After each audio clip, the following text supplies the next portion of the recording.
మహాదేవ దేవుడవయ్యా, నీ నామానికి మహిమ, ఘనత, ప్రేమ, సమాధానము, తగ్గింపు, జీవితం, మారు మనసు, మంచి మనసు కలిగి జీవించటానికి మాకు ఇవ్వండి నాయన. నీ హృదయము, నీ కంటి చూపు, నీ నడక, నీ ఆలోచన, నీ హృదయం మాకు ఇచ్చి నాయన ముందుకు నడిపించండి.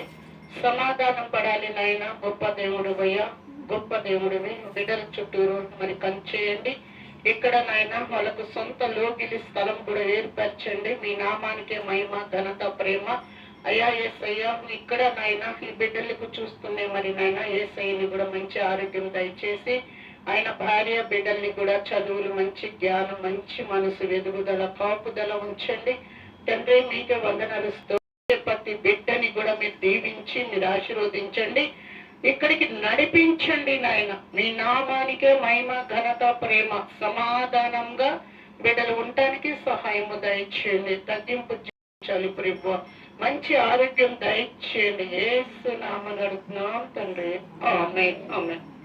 మనం వెనక పుట్టాం, అదే తేడా, అంతే కదా. ఏబు భూమి మీద ఉండేవారు. ఆయన భార్యకు అహంకారంగా కొంచెము ప్రార్థన చేసుకునేవారు కాదు.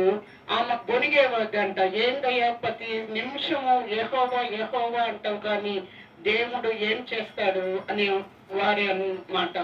అంటే మన మనసు ఎలాగైతే ఉంటదంటే, మంచి మనసుతో కలిగి జీవిస్తే భర్త చేసే పనిలో భార్య, భార్య చేసే పనిలో సమాధానంగా ఉండాలి.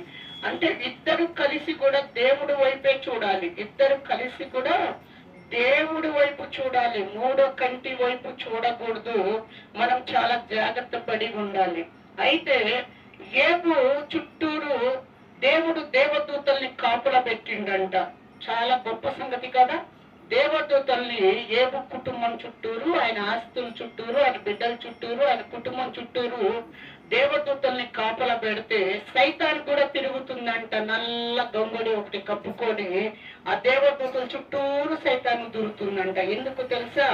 ఈ దేవదూతలు ఎప్పుడైతే కొంచెము ఏబుని మర్చిపోతే సైతాన్ దూరాలి, గలిబిలి చేయాలి, ఆయన కుటుంబానికి పాడు చేయాలని చూస్తుందంట. ఆయన చేసేది మంచి పని.